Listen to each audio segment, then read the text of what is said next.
Good morning to our colleagues in India, and also good afternoon to our Australian participants. My name is Muthupandiyan Ashok Kumar, in short Ashok.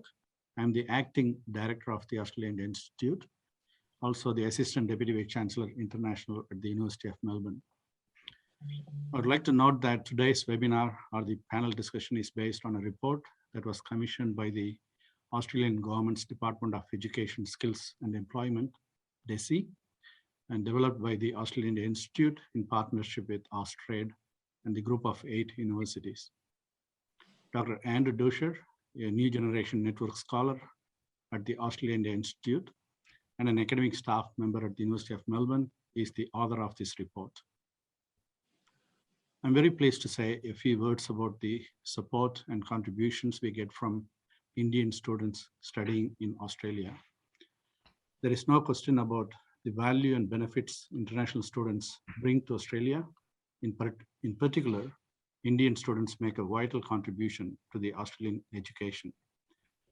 They play a central role in enhancing or enriching the academic experience and cultural life at our institutions. Indian student mobility to Australia has wider implications for enhancing Australia-India bilateral relationship. I anticipate that today's webinar will be highlighting the significance of Indian students' networks in shaping students' choice to study in Australia. The findings of this study reveal the importance of crucial support Indian students receive from their Indian peers and also from the Indian diaspora community in Australia. Andrew's study also suggests some new pathways to tap into the Indian diaspora and also the Australian business community to further support Indian students and to promote Australian institutions in India. On behalf of the Australian Institute, I sincerely thank all those who participated in this project, particularly students who have participated in this project through interviews during COVID-19 lockdowns. We are grateful to the Education Division staff at the Australian High Commission, New Delhi, for their valuable guidance and insights. I'd like to also thank our panelists today, Phil, Honeywood, Ravi, Singh, and Lee Tran. We look forward to hearing their insight at today's discussion. I hope that today's webinar will help improve Indian student mobility to Australia. I now hand over to Andrew to manage the rest of the session. Thanks, Andrew.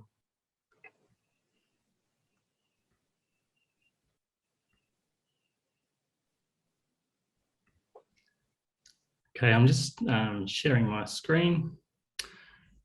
Okay, thank you, Ashok, for your opening remarks, and thank you everybody for joining this webinar today. I want to start by acknowledging the traditional owners of this land, the Wurundjeri people of the Kulin Nation. And I acknowledge too that the University of Melbourne is actually situated on unceded land. And so I pay my respects to elders past, present, and emerging. As Ashok mentioned, this webinar today is based on a report that the Australia-India Institute conducted with support from the Department of Education, Skills and Employment. And we really wish to thank the department for commissioning the research. Throughout much of last year, we worked closely with DESI and in partnership with Group of 8 and Austrade to try and understand more about Indian student mobility to Australia. And we were trying to understand the key reasons that Indian students choose to come to Australia, and also get a sense of what factors affected their experience once they arrived here. And so, I'm very pleased today not only to be able to discuss the report and unpack its implications, but also to try and add value to it by hearing from 3 prominent experts in the field and, of course, the members of the audience today. So joining us on the panel, of course, are the Honourable Phil Honeywood, the CEO of the International Education Association of Australia, who many of you will know. He's been the president of the association for almost 10 years now, and prior to that had a 20-year career in state politics. So he's a very esteemed and well-known figure in this space. Also joining us is Ravi Singh, who's the Managing Director of Global Reach, and he's worked with a number of international bodies to try and create a framework for a regulatory framework for the international student mobility industry to really try and ensure its credibility and credentials and quality and the integrity of student mobility to Australia. His role as the president of the Australian Association of Educational Representatives in Australia has really earned him recognition as a key player in the export industry, the education export industry. And I think we'll get a clearer sense of why as today unfolds also. And then finally, we have Professor Lee Tran, who's based in the School of Education at Deakin University. And Lee is an Australian Research Council Future Fellow, so very much esteemed as an academic member of the panel. And her research focuses on international education, international students, and graduate employability, among a number of other kind of interests. So not only are these three experts incredibly well known in the field, but they're also very well known to each other. So I'm looking forward to a very lively and robust discussion, hopefully in which no punches will be pulled. So it should be, an entertaining afternoon and hopefully an informative one as well. So clearly international, student mobility is at a crossroads at the moment, given the impacts of COVID-19. And in part, the way I see this is what we're trying to do is to think about the road ahead and how we can create an environment which is as conducive to the sector flourishing as possible in the future. And so underpinning that from the Australia-India Institute's point of view is a standpoint that Indian students' experiences of studying abroad or in Australia are as productive and fulfilling as possible. And so I think today's webinar will be of interest to a range of stakeholders, including those involved in student recruitment in educational institutions, but also those who are wishing to find ways of enhancing the international students' experiences, which is, many people here today. And of course, I'm hoping, perhaps more than anyone, that this session will be really informative for international students themselves. And so the format of this webinar has been designed, to centre the expertise of the panellists, but also to try and create as many opportunities as possible for the audience to interact with them and to put questions to the panel. And so after a brief overview of the report, which we published earlier in the year, and especially its findings and its recommendations, I'm going to put some questions to the panel. And these, the panel discussion has been organised into three kind of key themes around student recruitment, student experience, and then graduate employability. And after about a 30-minute discussion with the panelists, we'll then open up to the audience, which you can do in the Q&A window. I'll curate those questions as they come in and I'll read them out that way. And so, we're kind of hoping that this will create an interactive and dynamic webinar, and we don't know exactly where it's going to go, but we think it will be quite productive and informative. And the Q&A will last until we conclude the webinar, which will be shortly before 5 p.m. And just before I give that overview of the report, I just want to throw in there a quick thanks to my colleague, Simone Traglia, who's done a whole lot of organising, for this event. And without her work and her organisational skills, it wouldn't have been possible. So thank you to Simone.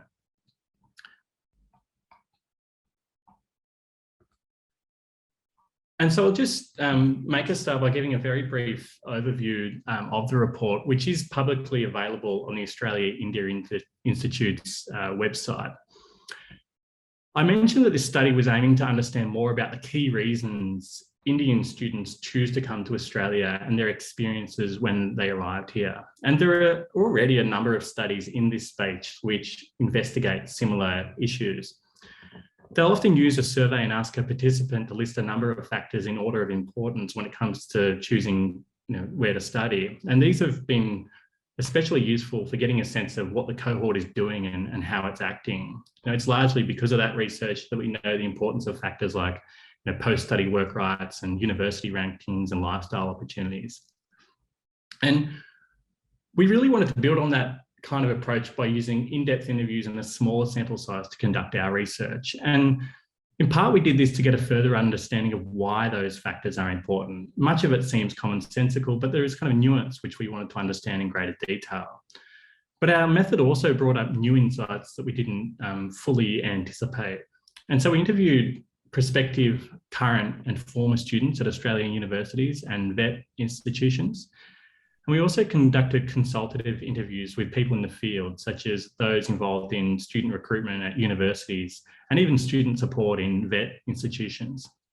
And in doing that, we were able to collect a really diverse set of insights into what was important for Indian students and why. The main finding of the report was really that the Indian community provides a vital resource and a dynamic network for students. Students' social networks really shape their decision where to study in Australia and enhance the experience of those who arrived when they got here. And this was really fundamental, at every phase of students' journey. At the point of recruitment, participants said that the most trustworthy source of information was people who they knew in country, or people who had previously studied there and then returned. And they were able to share reliable information and clarify what they might expect from, or what others might expect from studying in Australia. And networks were also really important for supporting students' experiences. Those who had really strong networks were much more connected and had a more positive experience when they arrived. Peer groups shared really important information such as how to find suitable accommodation, and they helped each other during learning assessments and offered social support generally. And finally, having really strong networks was important for finding employment. Many of our participants actually found it quite difficult to secure full-time work related to their degrees once they graduated. But those who were able to were largely able to do so because of their social connections with industry. They included, family and friends and people who they had met during their time studying in Australia. And there's implications for that, for thinking about how we frame career advice and stuff, and which is something which I'll unpack in a moment in the recommendations.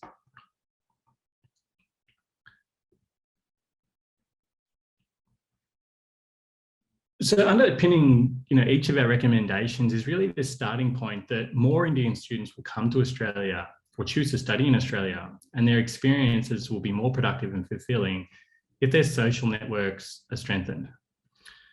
And so we thought we'd come up with a set of recommendations that centered on harnessing, strengthening, and maintaining the value of social networks. We put this in kind of four main areas, and there's four recommendations that you can see on the shared screen there. The first one is that Australian universities and vet institutions should create opportunities for prospective, current, and former students in Australia and India to connect through social media as part of the recruitment process. And this is really picking up on that finding that the most trustworthy source of information was students with experience studying in Australia.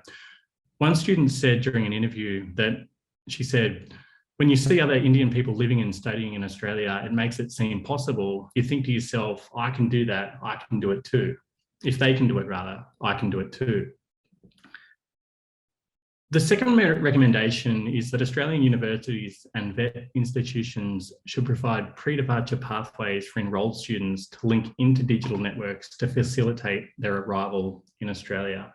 I mentioned the importance of people sharing information about, where to study, where to, find accommodation, what events and what resources they might be able to access. And a lot of this was shared, a lot of this information was shared through digital media. And it was really, really useful for the people who were linked in with that. But the problem was that some students went through their degree without knowing about those or finding out about those at a really late stage in the process. And so we felt like there needed to be mechanisms, formalized perhaps, to ensure that students gain access to those earlier. The third recommendation is that Australian universities and vet institutions should support Indian student mentorship programs to assist new Indian students navigate the challenges of living and studying abroad. One of the most remarkable and probably surprising facets of this research was the incredible ways that Indian students managed to support each other during their time here.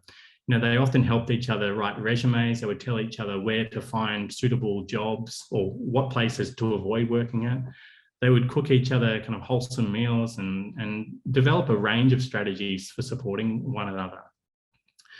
And so I think it's really important for education providers to think about how they can recognise those kind of activities, but also support and harness them through mentorship programs so that the benefits of those might not only be informal, but might be formalised and also more widely shared and spread. So you can think about this as organic forms of caregiving that can be supported by the university. And the fourth and final recommendation from the report is that Australian universities and vet institutions should work with Indian business diaspora to assist Indian students to connect with potential employers and gain work experience. And this is fundamentally important because existing employment programs tend to focus on the individual and what they need to improve their skills. And clearly that's important because you need skills to enter a given sector. But I think what's equally important is that you have, strong connections, because in our report, when people had comparable skills, it was the people with connections who were able to secure work. And so I think this has implications for how we think about career advice and career preparation. And part of what the recommendation is getting at here is that education providers can afford to think more about how they build bridges between Indian students and potential employers rather than just focus on the individual's skill set.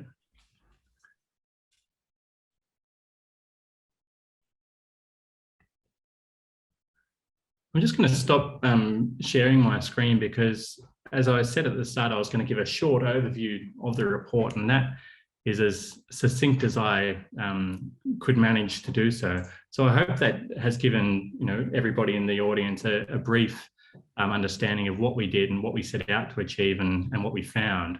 Like I mentioned at the start, if you do want to find out more about that report, it is publicly available on the Australia-India Institute website.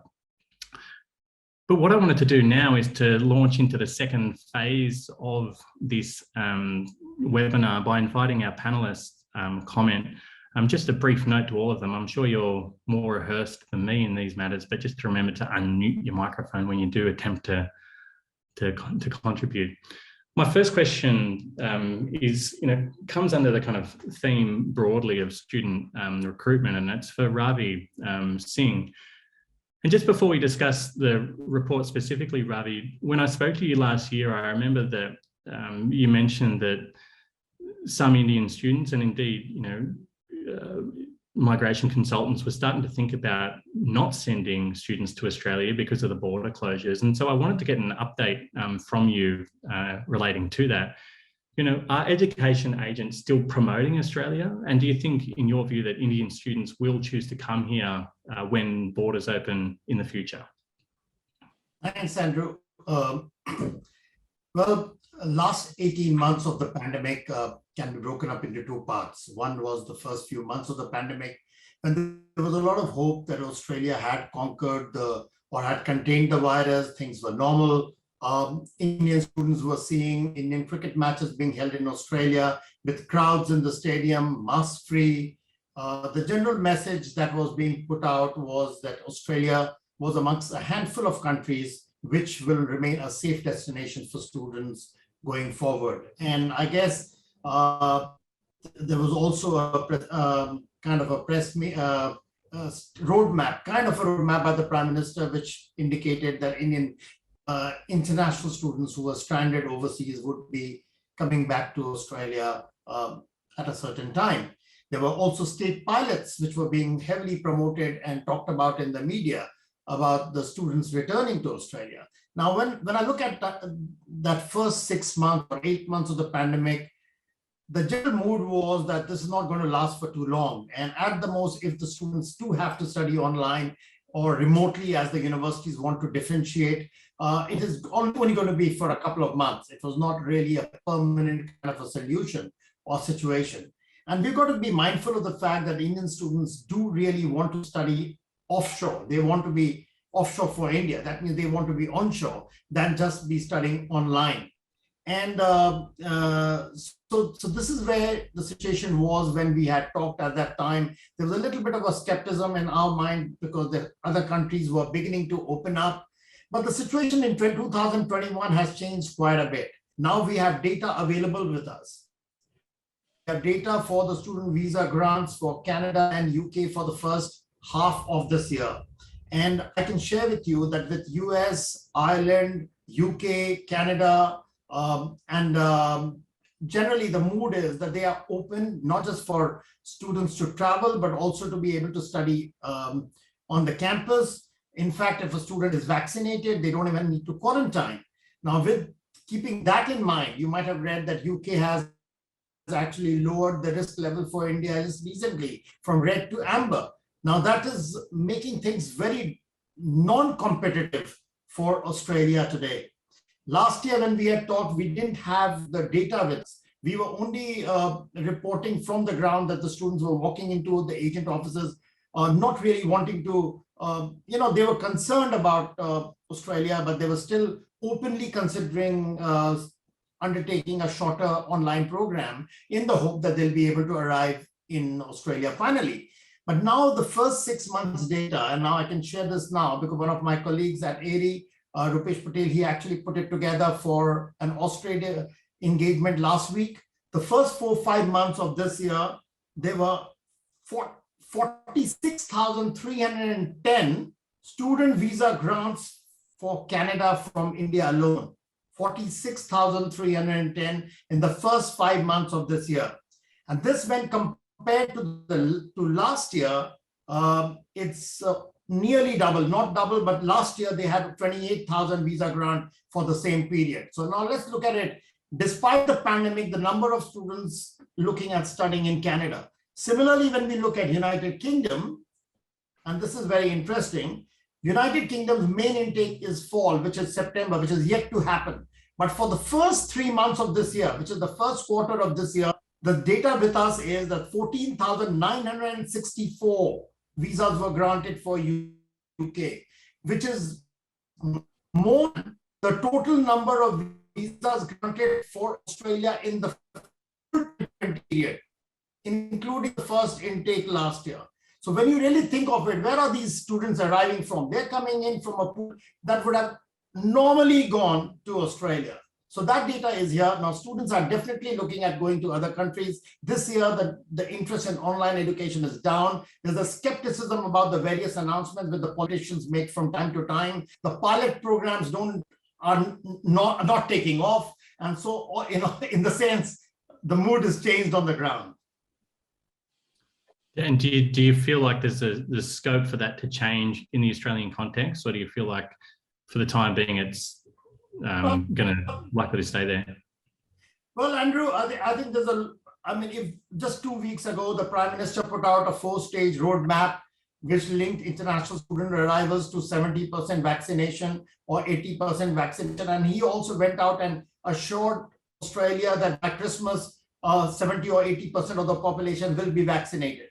Just 2 days ago, the New South Wales Premier actually went on record to say that the lockdown will be lifted when the Sydney population will be vaccinated to 70 or 80%. Now, if that happens, that means there is a hope for things to change. But at this point, when 2 or 3 of your major cities are in a lockdown, probably it's not going to really ring too many bells in the market. We'll have to wait for the right time. And if Australia does have as we refer to in India as a leadership, it shows its leadership, then certainly we could have the doors open next year.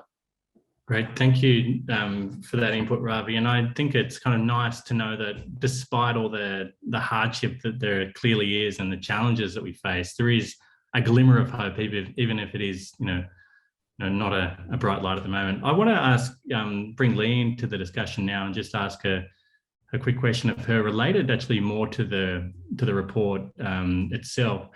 And Lee, you've had over 15 years of experience, conducting research with international students, clearly long before the COVID impacts, and certainly there's been lots of undulations and change in that time. How important do you think that strong networks are for influencing students' decisions about where to study? And that might include people like friends and family and other kind of contacts living in Australia. So I think networks plays a crucial role in influencing international student decision about their study destination. So the networks and word of mouth from family, friends, peers, and contacts certainly are an important factors. Let's have a look at the research in Australia and the UK. So there is a common findings that say network play an important role, but even in the UK, research show that networks even are more influential than university ranking. And that is quite interesting if we look back and compare the key factors that affect international student decision about their study destination pre-COVID-19 and during COVID-19. So pre-COVID-19, clearly we know the key factors indicated by consistent research by IDP in Australia and British Council and Open Doors, for instance. And one of the key first factor would be the reputation of the study destination, university ranking, and that is associated with the quality of study, presumably. And the second one is affordability, including the affordability of fees and living costs.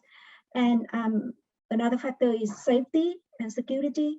And next one is employability and employment outcomes. With the final factor, it is important to note that Indian students tend to be among the most sensitive group to employability and post-study work opportunities, and that has been demonstrated and confirmed by evidence across research in the UK, Australia, US, Canada, and New Zealand. And in our own study of more than 1,300 international alumni on the post-study work visa, clearly Indian student rate up to 80% of Indian international student rate the opportunity to get access to post-study work visa as an important factor in their study destination, compared to the average of 74% for non-Indian students. So Indian students are the most sensitive, and that has been reinforced by comparing the data from Department of Home Affairs and the Department of Education. So we see that India is in the top 5 countries of the 485 visa, which is the post-study visa holders, and that mirror with the top 5 countries that the top source countries for international commencement in the master by coursework, and India is clearly China are the top 2 in those 5. And during COVID-19, as Ravi and Andrew mentioned, we see that the length of border closure is clearly the most critical factor that affect their decision and their access to study abroad. And then we also see other factors like COVID-19 infection load and recovery in home and host destination, vaccination uptake and effectiveness. And another key factor that we often hear over the media and headlines over the past 1.5 years is the treatment and the support for international students during online and blended learning, as well as the support for their well-being and other needs, whether they are stranded in Australia, in the host country, or they get back in their home country. And looking beyond the international education landscape, we also see geopolitical tensions play a key role in affecting a sense of belonging, loyalty, and the decision to whether to begin to choose the study destination or to resume to the host country. And also policies around post-study work, flexibility of visa around that, including whether and how much time abroad can be taken into account in the post-study work visa application, issue of skillness, given the current labor market, and issue of migration opportunities have become really critical too. So having said that, I come back to the first point that clearly word of mouth play a really critical role. Thank you. Thank you, Lee, for that contribution. I agree that that kind of word of mouth was something that really shone through in the in the research that we did, and it sort of got us thinking about, well, how could that be stimulated? Because you don't want that cycle just to be closed, you want it to grow. So how can more people kind of share that, their knowledge and their experiences? And that kind of leads on to the next question, really, which is to Phil Honeywood. Sorry, I've got to find myself here. The first recommendation of the report kind of highlights the importance of building connections and supports among students. And in your view, Phil, to what extent do recruitment processes currently help build connections among students? And what other changes could be put into place in the space of student recruitment to strengthen those? Yeah, look, thank you, Andrew, and great report. I guess at the opening, you mentioned the attributes that are connected with students coming to a country like Australia, but I would also argue that they can actually have a reverse, a negative connotation. And I often talk to Indian students, particularly when they drive taxis, and I'm often a pre-pandemic a passenger of to and from Melbourne Airport, and I always interview my friendly Indian taxi drivers, and I put to them that there are three issues that really cause them a great deal of hardship. One is that when they arrive in Australia, they invariably share their accommodation with fellow Indian students, which means that, yes, they get to cook a meal together, which was your point about that's so important for their mental health, but it also means that they speak dialect invariably 24/7 in the shared house and on campus wherever possible. And that means that when they go for a job interview, having done an accounting degree, whatever, with an Australian accounting company, often their English language and, in fact, their ability to prove integration with the wider Australian community are very, very much lacking. And they don't seem to understand that. They've got their IELTS score and they think that that's okay, but they don't seem to get the fact that if only they joined a local cricket club and were able to tell a job interviewer about their involvement in that community sporting group, that would be a major attribute for them. The second mistake I tell them that they often make is that they get the job, the part-time job, full-time job, whatever, through word of mouth with fellow Indian Australians. And invariably and often their boss is an Indian Australian. So we find anecdotally again that this has also come out in the Workplace Ombudsman's reports in the past, that the employer might say, look, I will be your favourite uncle, like your favourite uncle, I will take care of you, but by the way, you'll have to work for me below the award, I'll pay you cash, and this situation goes on. And so the same culture exploitation often leads to a very bad, like a devil's compact, a very bad feeling by the student that they're being exploited.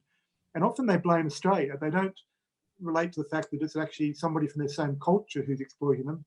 They blame Australian authorities for not intervening enough, which is another issue.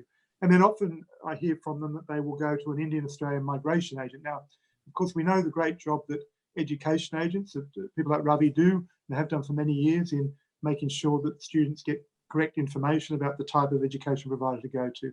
But I'm hearing more and more over the years from students about migration agents who often give them bad advice or will switch them to a course that's not appropriate for them without telling them that, by the way, they might be getting commission for switching them to another provider. And so I guess what worries me is that the very attributes that your report highlights of same culture, togetherness, of support for one another and so on, can often be exploited and used against the same young people who see their community culturally as such an important factor in their lifestyle choices. So I just want to make that point. I mean, recruitment by agents is one thing. Obviously, education providers try to do their own recruitment procedures and have their own recruitment channels.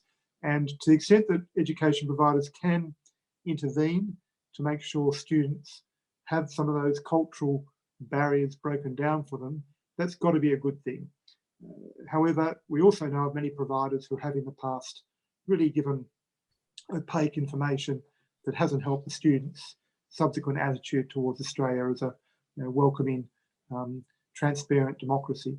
So I guess they're just some insights I'd like to put on the table. And invariably, when I put those issues to many young Indian students, they say to me, "Sir, I wish you had been waiting at the bottom of the plane gangway when I arrived in Australia, just to try and tell me what to watch out for, because I wouldn't have shared the house for 4 years with fellow Indian students and so on if I'd had this information when I first arrived in Australia."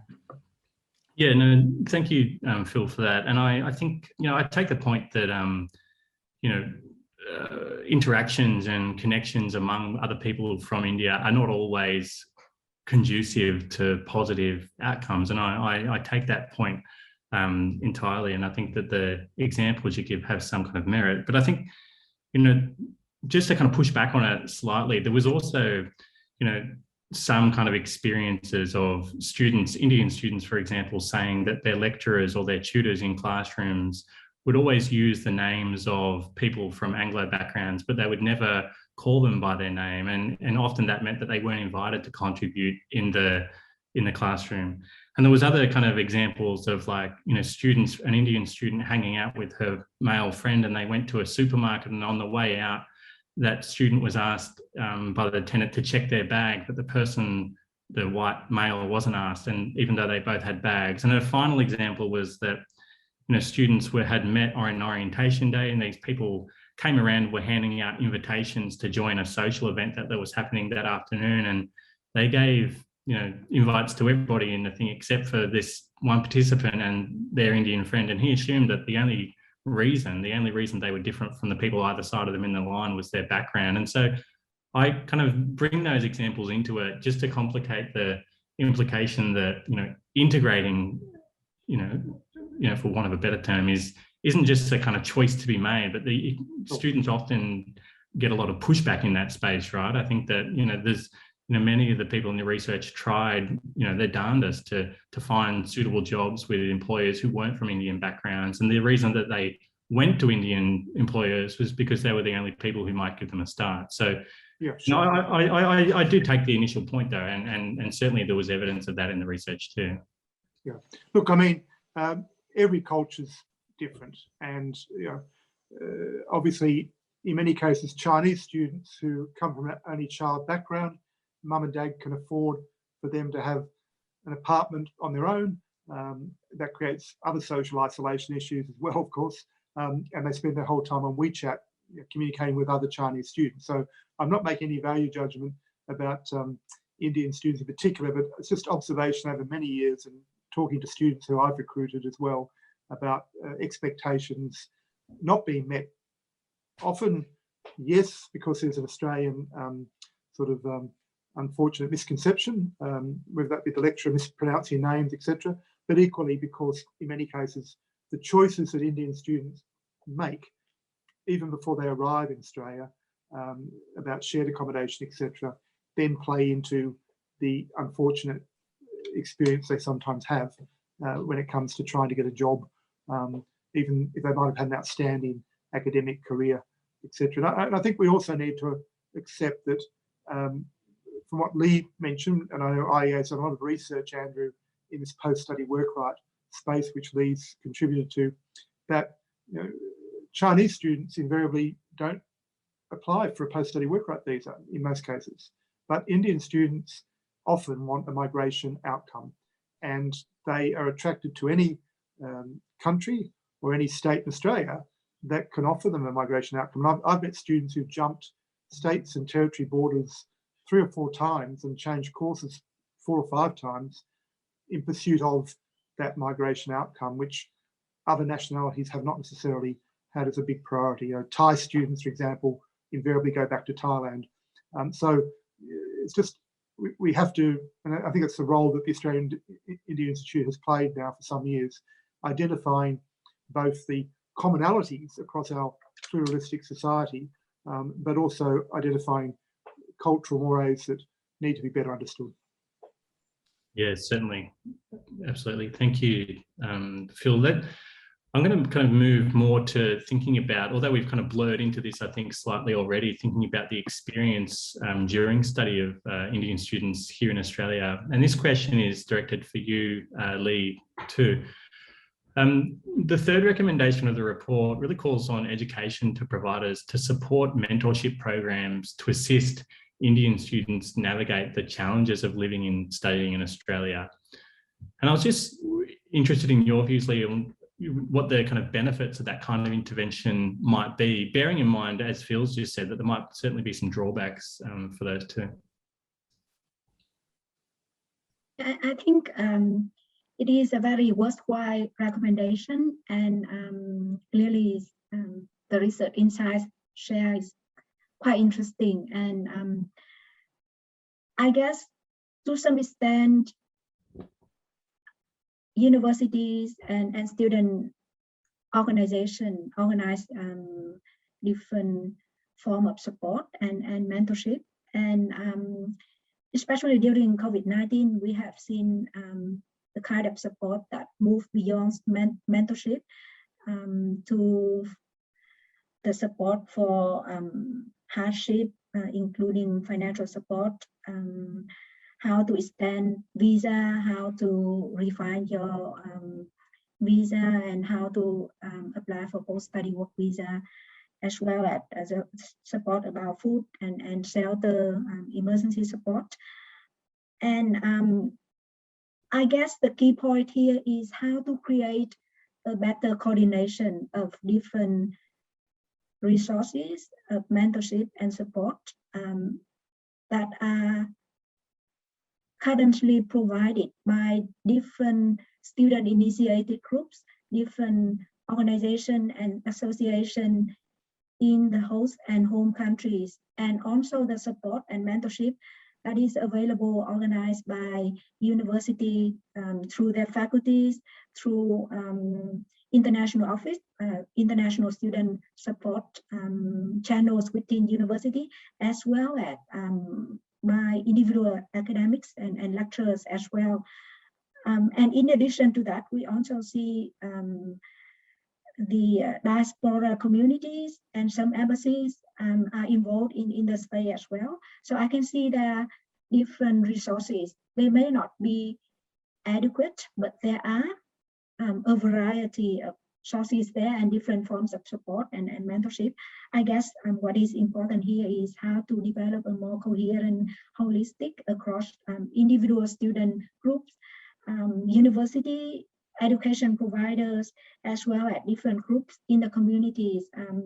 Just last week, I met with the International Student Hub organized by the Sydney Alliance. So they presented a new model of student support and mentorship in partnership with the communities, which is quite interesting for me because we know that there are different groups in the community, including diaspora groups. And at the national level, we have CISA, Council of International Student Association, or FISA, Federation of International Student Association, that coordinate international student voices and advocacy in Australia. But we also often hear the lack of understanding and engagement with the community, with the local community, or the lack of understanding of the local community toward international students. So what the International Student Hub by the Sydney Alliance is doing is quite worthwhile from my perspective, because it moves beyond just support and mentorship, but also provide the opportunity and initiate activities for international students and communities to have better understanding of each other and better connected. Yeah, right. Thank you. I've got to read more into that about their initiatives, because I think that that's right. The supports and everything within this space have changed so much in the last kind of 12 months. But when you mentioned the kind of integration and the coordination across, sectors, it kind of leads quite nicely into my next question to Ravi Singh, which is really about how education agents can ensure that international students are linked in with digital networks and thinking through what some of the benefits of that might be. So Ravi, I'd be really interested to get your thoughts on that particular issue, but also any other kind of more broad comments, picking up on what Lee's just said too. Interesting what you posed to Phil and the example of the student and his experience when he went out shopping, or the way the lack of networks could come in way. And I guess Lee also talked about the importance of post-study work and things like that for an Indian student compared to other students. My answer will be more around the experience of an Indian student than just an international student. Firstly, I think the word digital, which you use, is a very generalized term. Over the last 1.5 years, we've used the term digital, online, technology, ed tech. These being used a fair bit. And initially, people thought that Indian students may not be having the equipments or the ability to be able to study online or follow programs. Of course, it's been very difficult for them to interact with other members in the community, which is totally understandable. But you've got to keep in mind that future students or the prospective students, whether they are studying in India or otherwise, they're all studying online at this time. And India is a kind of a world leader in such technology. And so online education, or the technology that is being used in their studies in India or in schools or the colleges or the universities, is at par, or if not, maybe even better than what Australian universities have been able to offer. For example, we've seen Australian universities run lectures at 9 a.m. Sydney or Melbourne time, which was at 4:30 a.m. in India.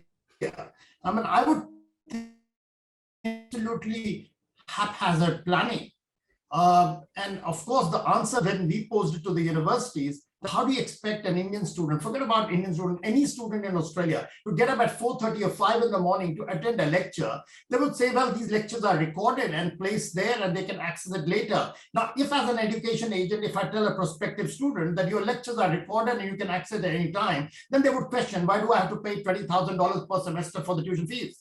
So these questions all come into the societal aspect of digital technology or digital use, and of course the experiences. But the way I look at it is that Indian students largely coming to Australia have been STEM students.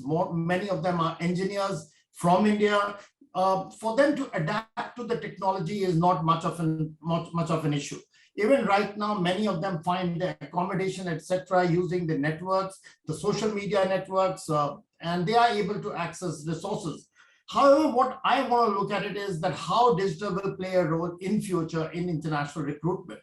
And the way I look at it is that now we are seeing a lot of virtual open days happening. Students are able to experience what a university is like. Universities are able to showcase their programs using virtual exhibitions. These are fantastic. I think even 2 years down the line, even if world comes to some kind of normalcy, these hybrid formats of recruitment in terms of putting out and showcasing what is available will continue. And this will also include possibly including aspects from the Indian diaspora, the kind of job opportunities, etc., which could possibly be, they could be more engaging to a student who's coming to Australia, not just for the degree, but for the experience. And one of the reasons that we find why students from India particularly don't take up the online study, because it's not that they don't have the technology, it's just that this is not what they are looking for.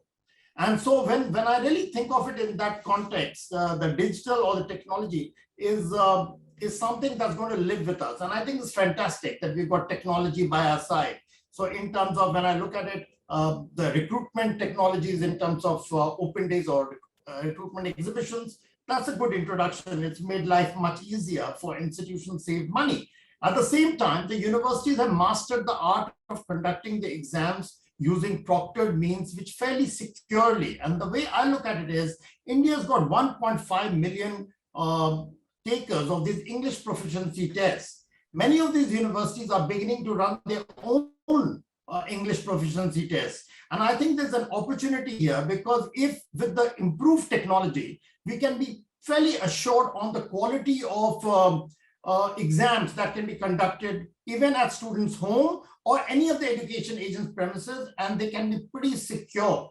And when I look at it, tests like TOEFL and Duolingo are mastering this art of being able to offer better technology, and it's getting accepted across the world. Even the Department of Home Affairs actually accepts any English test which, say, the university accepts as an assurance of English proficiency. So there is an opportunity for Australian universities to develop technology or work with it in terms of engaging students in that area. The other aspect that comes to my mind is sometime back, some of the universities thought that they could use the technology-based platforms to even recruit students. Use technology-driven education agents, which were largely aggregators. But later on, many of them have realized that those weren't really disruptors in any sense. They were actually putting together non-contracted, non-trained counselors or agents under a tech platform and putting it out, which in some sense was even violation of the ESOS Act that Australia has put forward. And such platforms have done very well with Canada because they're not even a signatory to the London Statement.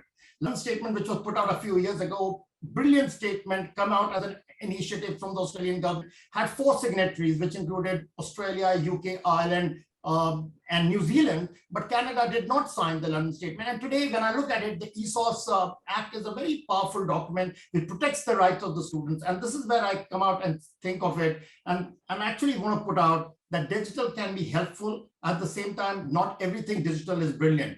So we've got to really know how best to use the digital and the technology in the experience of the international education. Fantastic. Thank you, Ravi. I think there's so much to kind of unpack there. We probably need a 5-day conference rather than a 1.5-hour seminar. But I'm just kind of mindful of the time, and I did promise the audience that there's going to be plenty of time to interact. And I do have scheduled for the panel another 3 questions, but I was thinking I might just ask, one of those, and then invite the audience to contribute, just because that will, allow, more time for me to make good on my promise to the audience. So I just really had one question really for Phil Honeywood in the space, thinking about kind of graduates, kind of opportunities. And we know that post-study work rights are a really major draw card for international students in Australia. I think all the panelists that have mentioned that, and it certainly came through in the report. Sometimes even with post-study work rights, some students struggle to find full-time work.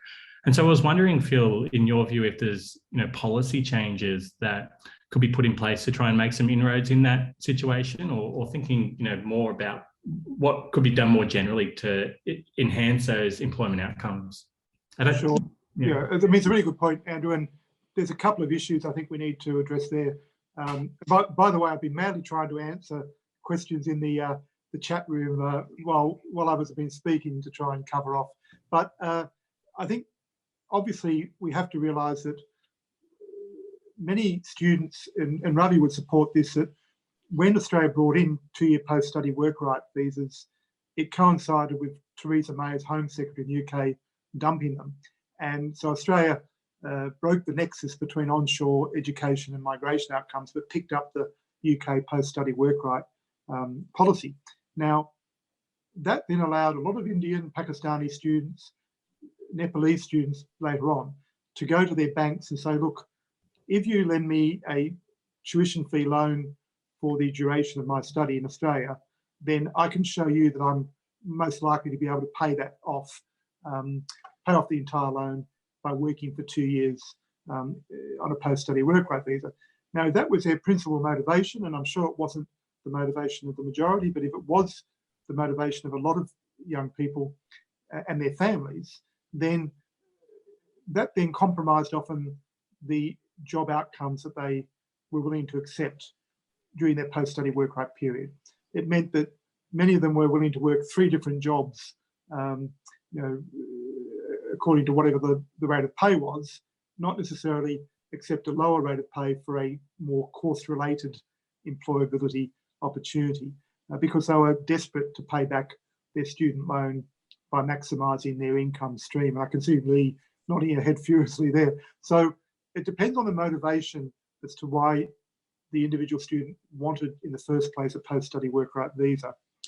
Others I've mentioned want a migration outcome. So maybe they have been more willing to compromise the pay rate so that they can follow the skills in demand list to try and use that 2-year post-study worker opportunity to impress an Australian employer and hopefully get employer sponsorship or state sponsored migration.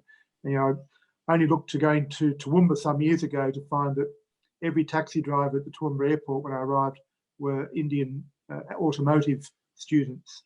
And when I asked them what they were doing in Toowoomba, they all said that they're working for the same auto workshop to get state-sponsored migration and driving taxis to supplement their income because they weren't getting paid much at the auto workshop. So it's just interesting again that there's another cohort that will do anything and go anywhere to get a migration outcome as well.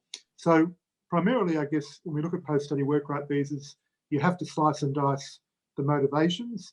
And as I said, the IEA research we did on post-study work rights indicated that, for example, Chinese students, those that applied for post-study work right visa, in many cases were not even after necessarily a course-related job.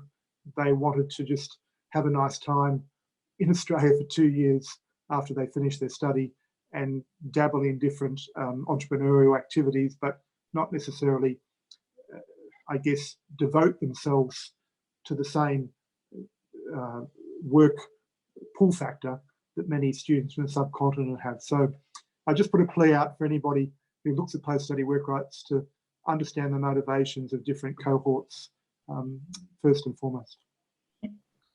Yeah. Can I just add to what Phil just said? Yeah, certainly. I was going to invite you to contribute here, Lee, because I know that this is an area of expertise of yours too. So take it away. Yeah, thank you. I absolutely agree with the points that Phil just raised now about the importance of looking into the motivation of different group of students, because they vary significantly and they affect not only the application for the post-study work visa, but also the motivation to apply for a job and engage with the employers or participate in the labor market, but also develop the networks in order to facilitate their employment. And the financial situation of different group of students play a key role too. Another factor that I think is really critical is the field of study and how it is connected to employment outcome in the post-study work visa space. So in the research that I mentioned before, we conducted prior to COVID-19, where we surveyed nearly 1,200 post-study work visa holders and interviewed 50 key stakeholders. The outcome from the survey indicates that the group that has highest employment outcome in the field of study is those who study IT, and compared to, so 47% of post-study work visa holders in IT are able to secure a full-time job in their field of study, compared to only 34 for those who study accounting, finance, and business. And the data also indicates that the Indian students are more likely to secure a full-time job in their field of study or part-time job in their field of study compared to Chinese students. And you know, that echoes what Phil mentioned. But another related factor is that when we look at the field of study and field of employment, so Indian students are more likely to study IT, while Chinese students are more likely to study accounting and business and commerce, especially for the cohort that we survey, and that lead to different outcomes that affect different outcomes as well. But when we compare across all cohorts, only 28% of the current post-study work visa holders are able to secure a full-time job in their field of study, compared to 52% of pass holders. So there is a significant gap between current holders and pass holder. And one of the key factors is that it's more likely that pass holder post-study work visa have transferred to a permanent visa, and that gives them better access to the labor market. And that coming back to the issue of employers' perception and employer connection, because both the IEAA study and our study find the same finding that there's a critical need to educate employers. Many of them just simply don't understand or have no awareness of what a post-study work visa is. And secondly, is that some of them understand what it is. They still prefer those who have permanent residency or citizenship among their applicant cohort. And whilst the supply and demand really dictates the labor market, and we, clearly they have strong supply of graduates. So clearly they have, preference for permanent residency and citizenship, and that create a discrimination in the labor market. The third factor is the issue of temporary. It really trigger concern and insecurity for employers. So a lot of them think that, if there is no opportunity for post-study work visa to extend their visa, and their visa will end after 2 years, so they just recruit and set up the student and the alumni post-study work visa holder. They just get you to the job, and it's about time for them to leave. So they fear that there is investment in training up the candidates, and it's about time for them to leave. And the other factor is the misperception and prejudice that employers have toward international students and international alumni as well. Fantastic.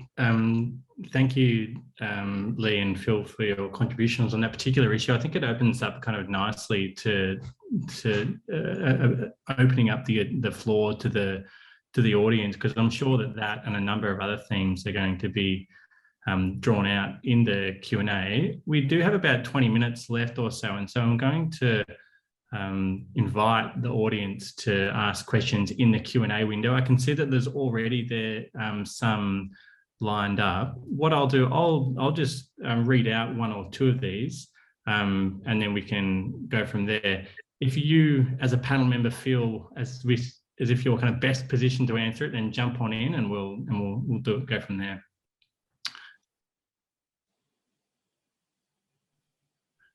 So in the panel's view, what can education providers do to provide students with information pathways to select the right course of action, primarily with 458 and beyond? And that question's from Aditya. Ravi or Phil, do you have any kind of insights on that particular question? Can I just I'll answer that question of Aditya, but also I'll touch on the previous topic a little bit. Firstly, Phil, I think you've met a lot of Indian taxi drivers, but if you really look around today, it is the Indian students or the international students from the subcontinent which have kept Australia safe. Look around and look at the number of nursing staff, healthcare staff.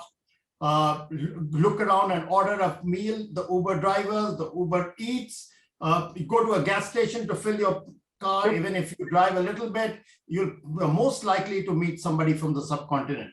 And on top of it, if your computer fails at home and you call up, you're likely to be speaking to someone with an Indian surname. So when I really think of it in that context, what I'm trying to say is the Indian students or the international students have skills which Australia requires. And I think I take a lot of delight in reading the recommendation of the Joint Parliamentary Committee on Migration, which was trying to suggest longer post-study work for international students, those students who have kept faith in Australia. Also, the skilled migration could have easier pathway for international students who have spent money, gained local skills, and have the skills which have kept Australia going. I went for my vaccination. The person giving it was from Nepal. And when I really think of it, there are lots of skills which Indian students or the students from the subcontinent which bring to Australia, which Australia would require over the next 5 or 10 years.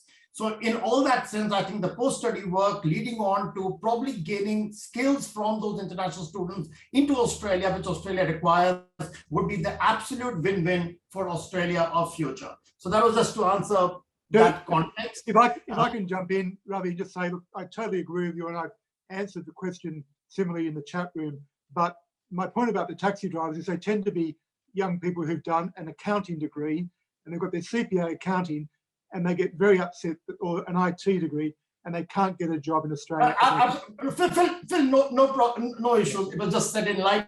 Anyway, today we all stay at home, hardly taking a taxi. So what I'm really getting at is we've still got the contribution of our stranded international or Indian students in Australia, and that's going to continue. And taking it from Lee's point, post-study work or future settlement or PR, these are ways to get a return on investment, but also at the same time, this is exactly what Australia requires. They have the skill which Australia requires. So we just should not think that if we are doing a favor to these international students by making it easier. Look at what Canada is doing. They're desperately making it easy for international students to stay on and live there. So that's one side of the argument, and I think Australia also understands that going forward.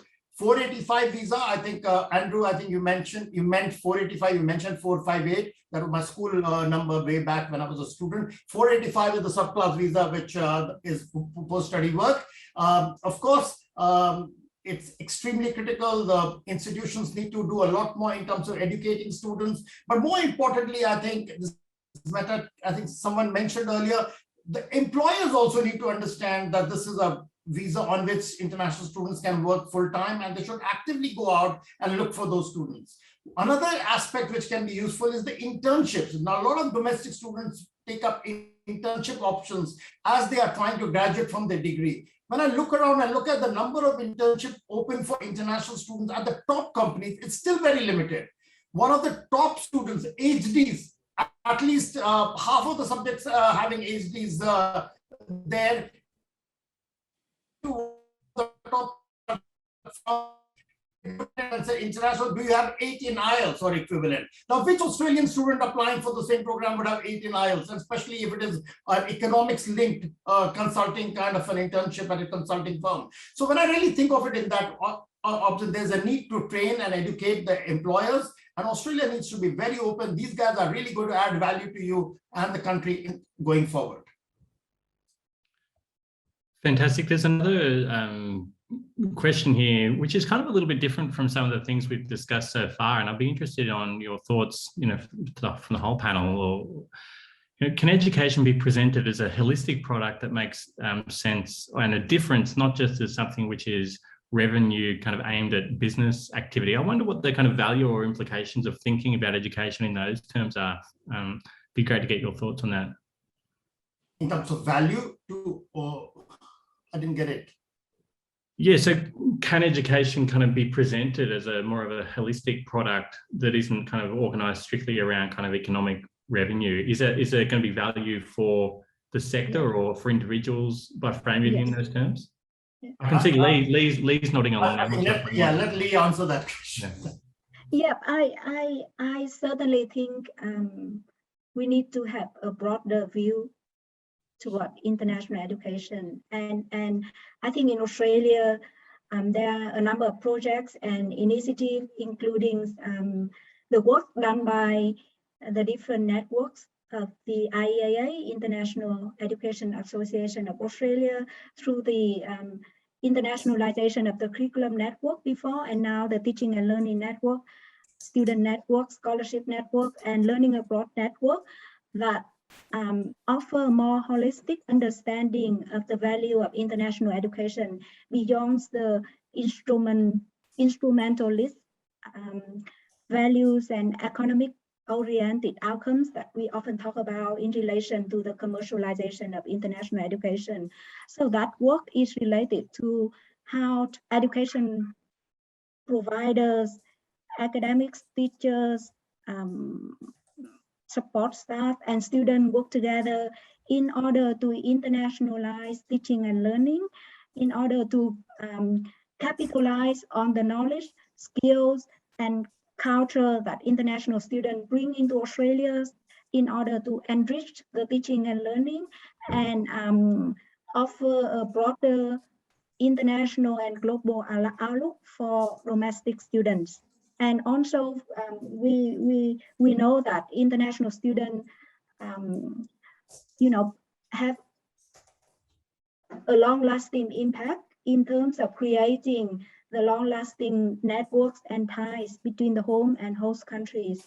And if we look at the New Colombo Plan and the long-lasting of the New Colombo Plan, and the long-lasting impact of the New Colombo Plan on the bilateral and multilateral relationship between Australia and Asian countries, and we can see that impact. So the impacts should certainly look beyond economic terms to the social impact that international students bring into the impact on public diplomacy and people-to-people connection, people-to-people understanding, and people-to-people relationship. And I think that's something that we need to communicate more widely to not only within our own international education sector with more like-minded people, but also to the broader community, to the local Australian community, so that they can understand the value of international students and the broader value of international education.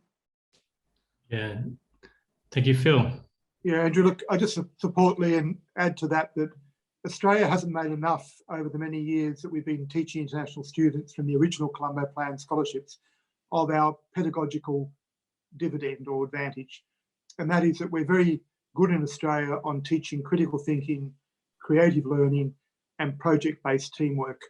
And happily, they're the very attributes, as well as intercultural competence and ability to work across different time zones, etc.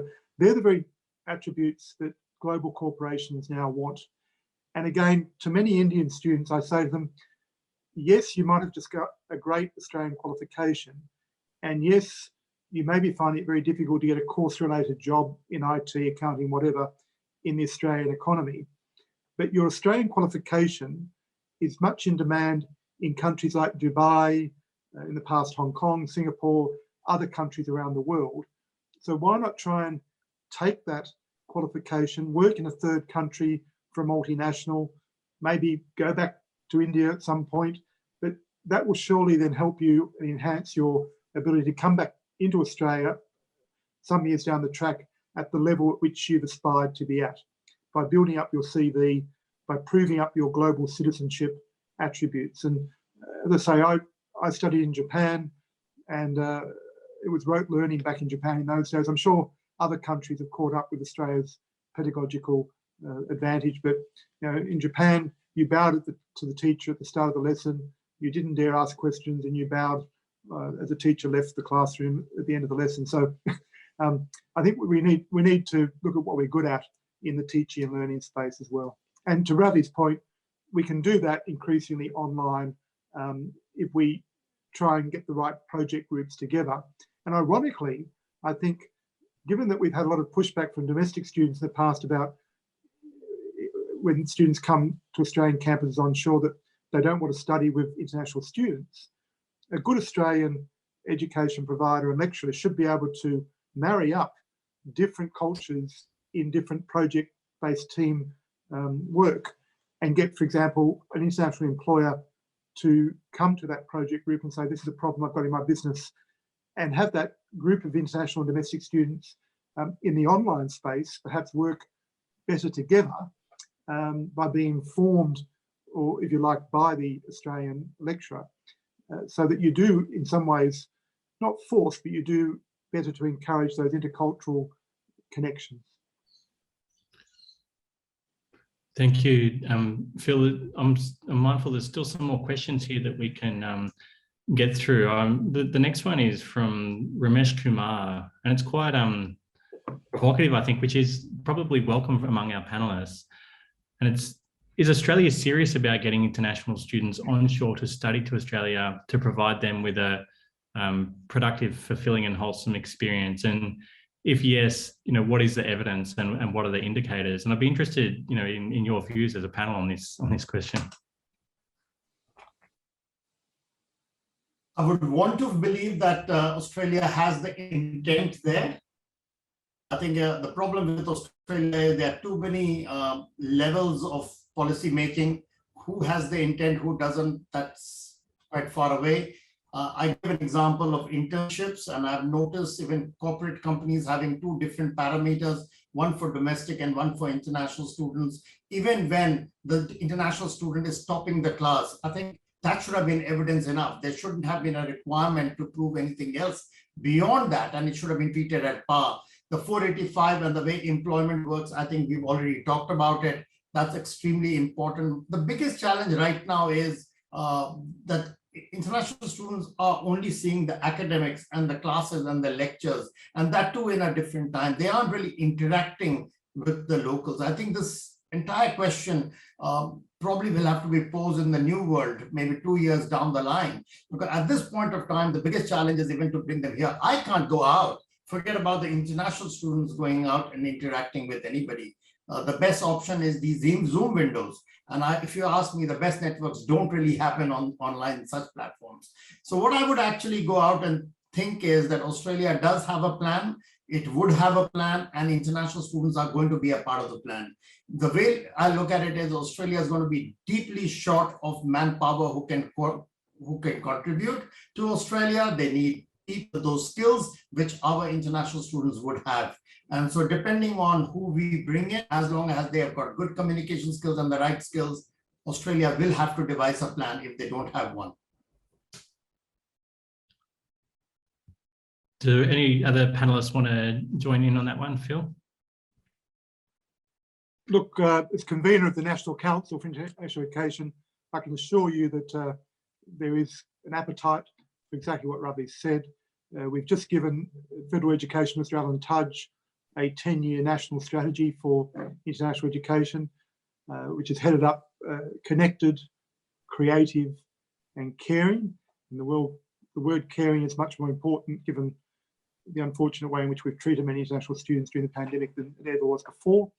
And that 10-year strategy includes at the very front of it an 18-month COVID recovery roadmap. Now, it's up to the Minister as chair of the National Council to decide whether he homogenises or pasteurises the document we've given. But certainly that involved 9 months of consultation, not just with international education professionals and stakeholders, but also with Australian businesses and chambers of commerce and so on. And we're quite proud of the fact that it does provide a way forward for Australia to prove to the wider world and our student source countries that we are caring, we are determined to be connected, and we are also being very creative about course design and different forms of delivery. Fantastic. Thank you, Phil. There's another question here, which I think really attests to the strengths of the Indian community here in Australia, which is something which I think we've all kind of mentioned in different ways so far today. And the question is that, or starts with the statement, we have such amazing communities, corporates and organisations from Indian origin operating in Australia. Can universities, Austrade and other relevant organisations start conversations with Indian corporates to promote their hiring, students hiring, as well as, you know, given the value that they bring to Australia? And this would kind of help, the questioner says, you know, potentially bring students back to Australia. Does anyone feel, or other members of the panel have any thoughts on that particular question? I think Indian community, because I've been involved with the Indian community, they have an appetite. They really want to help out. We've seen over the pandemic when the students were struggling, it was the Indian community that stepped forward. There are community groups on the social media which help students find part-time jobs, but most of it is in terms of helping them possibly find a way forward. Especially for students with skills, I have seen Indian community really coming forward. And I think, relatively speaking, Indian community is still a young community. It is only about 20 years since the Indian population has started building up in Sydney, Melbourne, and almost all other cities around Australia. Many of them have come as skilled migrants themselves. They all are probably going up to a decision-making level within their own corporate setups, where they can actually influence. I look at many companies today which are, especially in a skill base, they actually don't differentiate. I mean, of course, if you're looking for certain types of jobs, I could probably it must be happening. But if it is jobs which require the skills which an Indian students have, the Indian community or Indians in those positions don't really, I mean, they do try to reach out. They do try to put it out. And I think they would make a pretty good mix there. Even when you look through pandemic, you see the commentators in terms of the experts, the epidemiologists from universities, various others, and many of them are non-Anglo. Many of them are from the subcontinent. I think the 20 years, though I came to Australia 30 years ago, but I say the last 20 years has really seen the Indian community make a presence in Australia, and they're going up into a decision role or decision-making role within their own setups. Thank you, Ravi. Does anyone, yeah, Phil? Look, I think, Andrew, I gave a lecture on this at Victoria University some years ago, and I talked about the 3 waves of Indian migration into Australia. The first wave was really during the White Australia policy back then, when Australia deliberately went out and picked Indian doctors and engineers from the top-ranked universities in India at the time, and overlooked the White Australia policy, desperate for migration fodder, and brought them here to Australia. The second wave really occurred, I think, in the 1980s, during Bob Hawke's time as Prime Minister, when Australia was desperate for paraprofessional, radio technicians and that type of paraprofessional skills. And the second wave tended not to come from the so-called elite Indian education institutions and high caste backgrounds. And then the third wave really came when we opened up migration through education, with the 2-year cookery courses and the hairdressing diplomas and so on. And I think what I identified in that lecture was that each of those waves tended to look down their nose at the other. So certainly the elite who came in during the White Australia policy days, because of their backgrounds in India, they, in many cases, did not really approve of the second wave. And then the second wave worried very much about all these thousands of students who came from particular geographic areas in India and how they might disrupt the reputation of Indian community diaspora in the Australian context. I think if the pandemic's done anything good for the Indian diaspora community in Australia, it's been to break down some of those barriers and, to Ravi's point, to get a greater understanding. But the one thing that all 3 waves have got in common, as I say to my own children, is you look at those Indian second generation kids and they will be the future entrepreneurs, they will be the future doctors and engineers and so on, because Indian Australian families love education and they promote education from the time their child is born, probably even in the womb. And we could learn a great deal from that emphasis on family and emphasis on education as a key priority compared to other cultures in Australia. Can I just add to the ways that Phil mentioned? So during the time when there was the direct link between international education and migration, so back in 2008 and 2010, I conducted a 3-year research project into international student in the vocational education and sector. So a lot of participants were taxi drivers and cookeries, cook chef who work in the hospitality and cookery sector, for instance. And so when we compare different national groups, different nationality, clearly Indian students were subject to prejudice and misperception more than any other groups. And they were often stereotyped as mere PR hunters, so mere permanent residency hunters, and education providers, especially vet providers at PR factories. So there are a couple of things there. Clearly, a large group of Indian students at that time was interested in permanent residency, but that doesn't mean that they are not serious about their learning.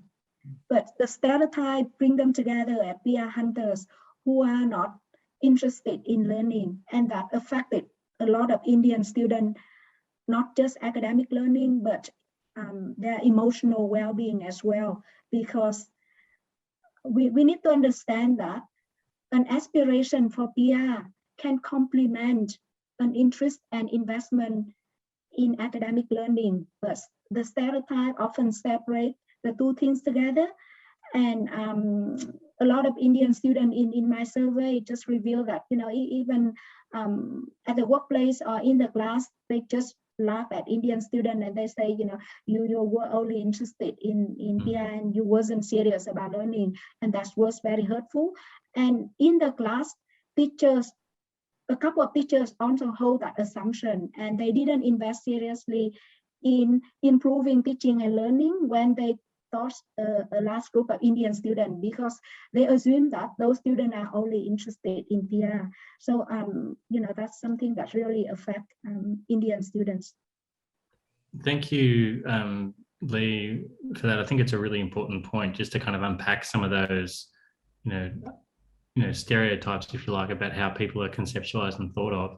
I'm mindful of the time and we only have a couple of minutes left, but I want to kind of milk this for all it's worth, just with a final question to each of you, really. If you could just give, a couple of very brief comments on what you see as causes for optimism in the field of international education in Australia.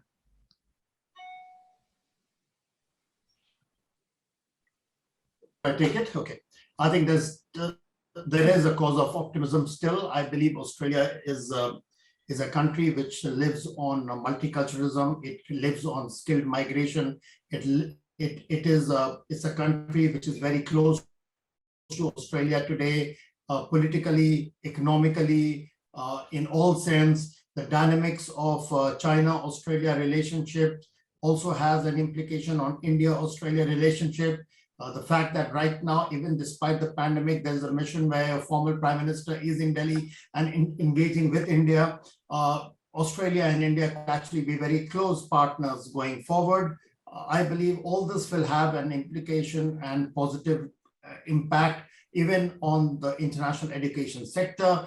Close coordination between Australian universities and Indian universities will grow, and fantastic, those stereotypes that Lee was talking about is breaking down. I can tell you as a community member, Lee referred to her research from 2008 to 2010. We've got to remember that that was a turning point when a lot of Indian students were attacked, or there were certain incidents, and thereafter we have not seen those kind of students who were just coming in as PR hunters. And in fact, bulk of the students who have arrived in the last 8 or 10 years have been mostly higher education focused and with good skills, good communication skills, and very different to the students who came between around 2008.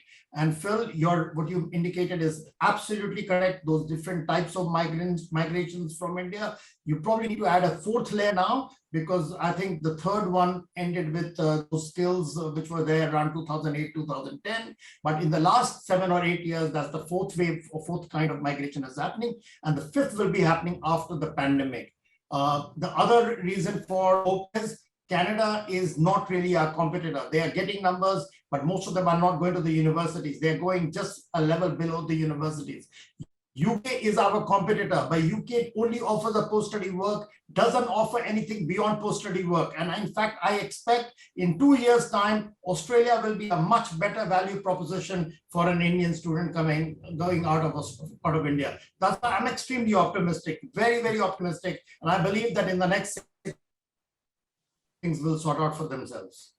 Thank you. Phil, I'll throw to you for the same question. Causes for optimism, just a few brief comments. Yeah, sure. Look, I think a couple of things have come out during the pandemic. One is that we've all come to understand in a country like Australia the importance of family and how we need family more than ever before. And when Australians think of Australian families, they know that the family is everything and we can learn a great deal. We don't quite understand about arranged marriages, but then I think many Australians would have to accept that arranged marriages often work better than the love marriages, but that's a controversial statement. Separate from that, I think we've also learned during the pandemic that there are different parts of Australia. And there's no doubt that in Melbourne and Sydney, and to some extent Brisbane, the Indian Australian diaspora is so prominent now, with politicians being elected and with community leaders, as media figures and Bollywood, whatever, but also importantly as surgeons and community leaders for the wider Australian community, that again, we have to be optimistic that there's incredible support in the wider Australian community for our Indian Australian counterparts. I worry about other states that maybe have not had such a big recruitment of Indian students over recent years, and I don't want to see two Australias in that context. And we're already finding, without naming any states, we're already finding that some states are setting themselves up as independent republics. But as with Ravi, I'm incredibly optimistic because previous French President Mitterrand, when he was asked why he never visited Australia, said something along the lines of, why would I ever come to the new world when everything important happens in the old world? Well, I think that's a very tired perception, because the new world is where the future is, in the Indo-Pacific, and Australia is at a great advantage given we're an English-speaking nation, but we're also a pluralistic society, and I'm optimistic as much as Ravi is. Wonderful, thank you, Phil. That's a great wrap up. And Lee, we'll just throw to you for a final response to that same question. Thank you. Yeah, it's great to grab with an opportunity, a positive note, despite the very challenging situation that international students are in. I guess what really gives me hope is the emergence of different forms of support and resources.